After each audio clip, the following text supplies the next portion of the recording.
US లో doctor గా స్థిరపడాలని అనుకుంటున్నారా? అయితే అతి తక్కువ ఖర్చుతో ఎగ్ప్లస్ తో సాకారం చేసుకోండి. సార్ ఆ ప్రాంతంలో మీరు పనిచేస్తున్న టైంలో మీరు మావోయిస్టులు అంటే నక్సల్ చేస్తున్న అరాచకాలు చెప్పుకొచ్చారు. ఇంకా మీ వైపు నుంచి ఏ విధంగా కోంబింగ్ ఉండేది? మీరు ఏ విధంగా అంటే అటు మావోయిస్టులు సపోర్ట్ చేస్తున్నారని ఇన్ఫార్మల్ ఎవరైతే కోవర్ట్ ఉన్నారని ఇన్ఫార్మ్ వాళ్ళని తీసుకెళ్ళి అంటే అన్నలకు అన్నం పెట్టారని నెపంతో కూడా చాలా మంది తీసుకెళ్లి కేసులు పెట్టి రిమాండ్ చేశారు. మేము పోయిన 95 కొత్తలో ఉండేది. మా సురేంద్ర బాబు ఎస్పీ గారు కానీ, మా ఉమేష్ చంద్ర సార్ కానీ, మా ప్రవీణ్ కుమార్ సార్ టైంలో కానీ మేము చాలా రకాలుగా ఈ ఏదైతే మీరు అన్నది ఉన్నది చూడు తీసుకుపోయి కొట్టడం, థర్డ్ డిగ్రీ ఉపయోగించడం కానీ, లేదంటే ఏదో రికార్డ్ పర్పస్గా వాళ్ళని ఇచ్చేసి ఎన్కౌంటర్లు చేయడం కానీ అవన్నీ కూడా ఆల్మోస్ట్ ఆల్ స్టాప్ చేసి 95 వరకు జరిగేది అది కొద్దిగా ఉండేది కావచ్చు. అంటే వాళ్ళ అన్నలకు అన్నం పెట్టారని వాళ్ళ మీద వైలెన్స్ ని న్యూట్రలైజ్ చేయడానికి ఇంకో వైలెన్స్ జరిగేది కావచ్చు. కానీ ఆఫ్టర్ 95 చాలా రకాలుగా పోలీసు మావోయిస్ట్ పోవడానికి తెలంగాణ పోలీసు చేయని ప్రయత్నం లేదు.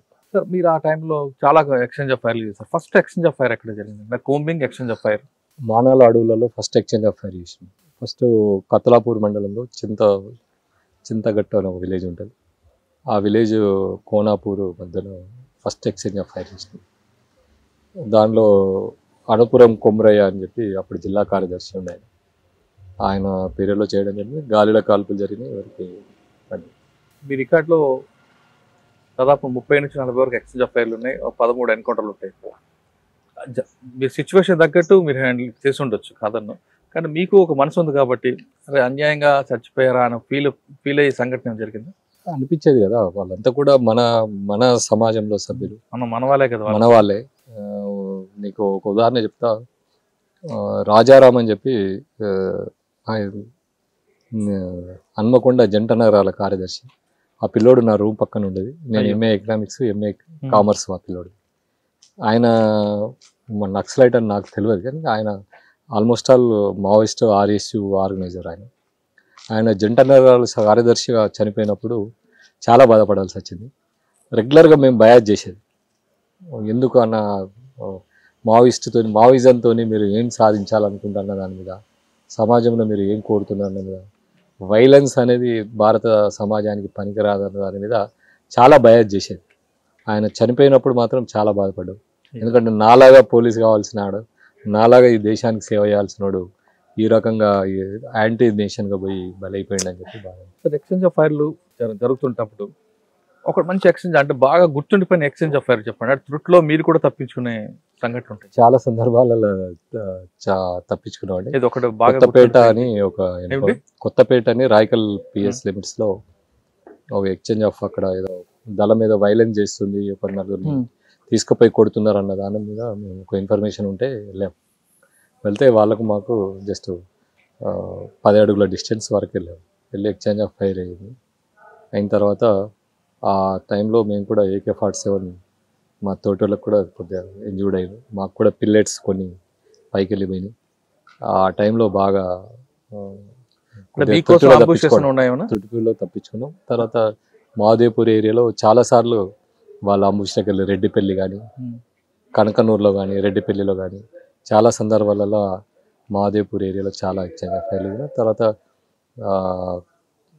నిజామాబాద్ బార్డర్ మానాలలో కూడా ఒకసారి first people's guerrilla army first PLGA పుట్టింది.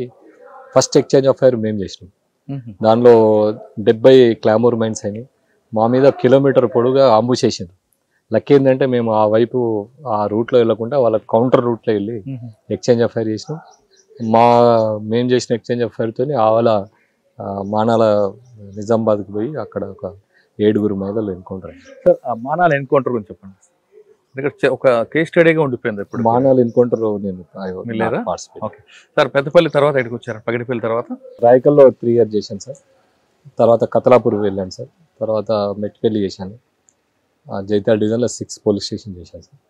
తర్వాత జగిత్యాల ఇట్లా గోదావరిఖని డివిజన్లో కొయ్యూరు చేశాను సార్. అప్పుడు కొయ్యూరు ఎన్కౌంటర్ జరిగింది. ఆ ఎన్కౌంటర్ తర్వాత నేను వెళ్ళాను అక్కడికి.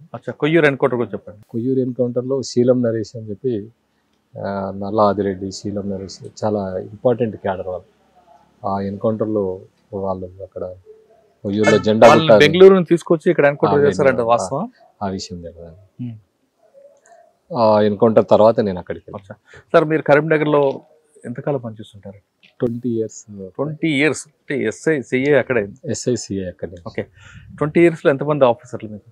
సురేంద్రబాబు గారు, సురేంద్రబాబు సార్ ఫస్ట్, తర్వాత ఉమేష్ చంద్ర సార్, తర్వాత నళిన్ ప్రభాస్ సార్, తర్వాత ప్రవీణ్ కుమార్ సార్, తర్వాత గంగాధర్ సార్, శివశంకర్ రెడ్డి సార్, వీళ్ళ పీరియడ్లో ఆల్మోస్ట్ మీరు లెజెండ్స్ దగ్గర పనిచేస్తారు అందరూ ఆల్మోస్ట్.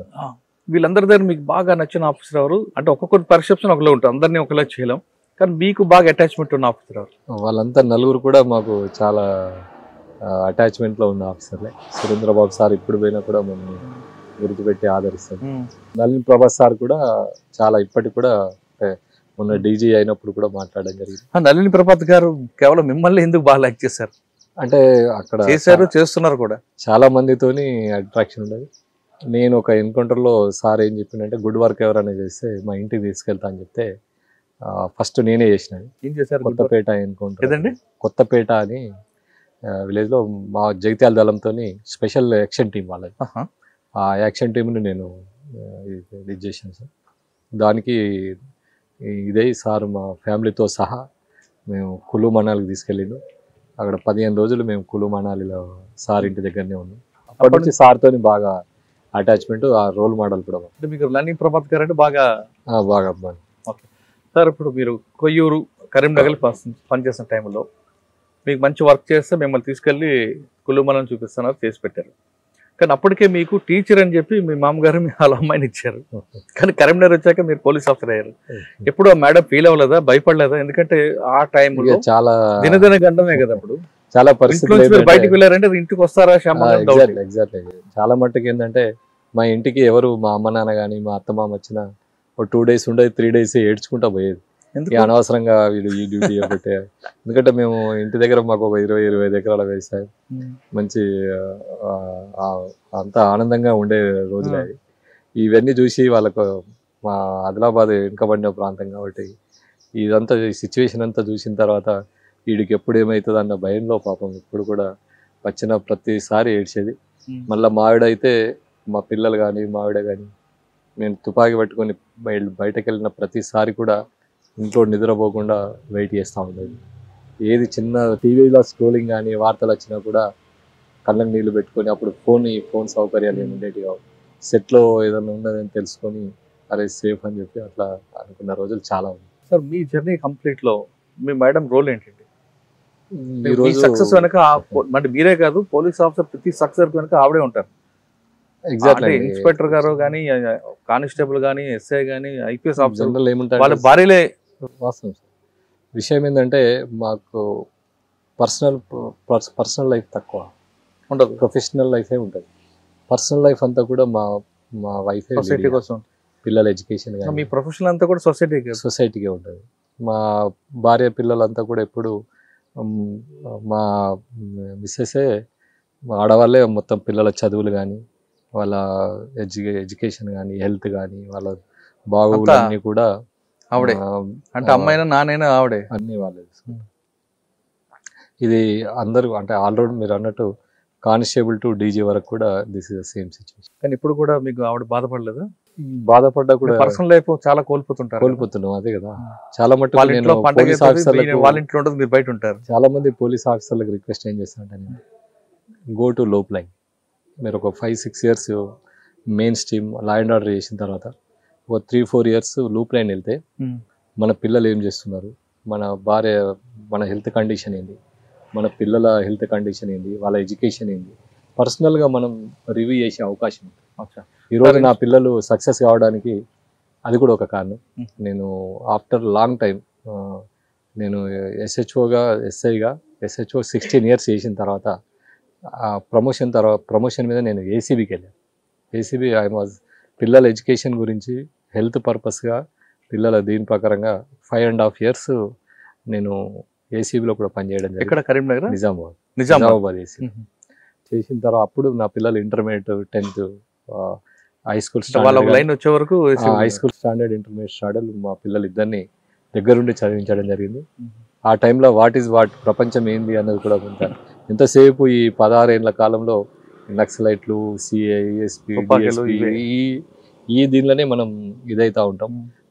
మళ్ళీ ప్రొఫెషనల్ జెల్సీ, వాడు పక్కకున్న సిఐతో ఆయన ఆ పోస్టింగ్ తీసుకుంటే నేను ఈ పోస్టింగ్ తీసుకోవాలని, ఆయన ఇది చేస్తే నేను ఇంకో ప్రమోషన్ తీసుకోవాలని, ఆయనకు రివార్డ్ వస్తే నేను ఒక రివార్డ్ తీసుకోవాలని, ఈ జెల్సీలనే చాలామంది పోలీస్ ఆఫీసర్లు పిల్లల బాగోలు చూసుకోకుండా, హెల్త్ బాగోలు చూసుకోకుండా రిటైర్మెంట్ పరిస్థితుల్లో చాలా మందికి ఆ ప్రాబ్లం ఈరోజు మాకు తెలిసిన ఆఫీసర్లు ఫేస్ చేస్తున్నారంటే అదే బాధ అనిపిస్తూ ఉంటుంది. చాలామందికి మా పోలీస్ ఆఫీసర్లకు కోరుకునేది ఏంటంటే జస్ట్ 5-6 ఇయర్స్కి ఒకసారి అయినా you should go loop life, any loop life, family life కొద్దిగా బెటర్గా మనం లీడ్ చేయొచ్చు.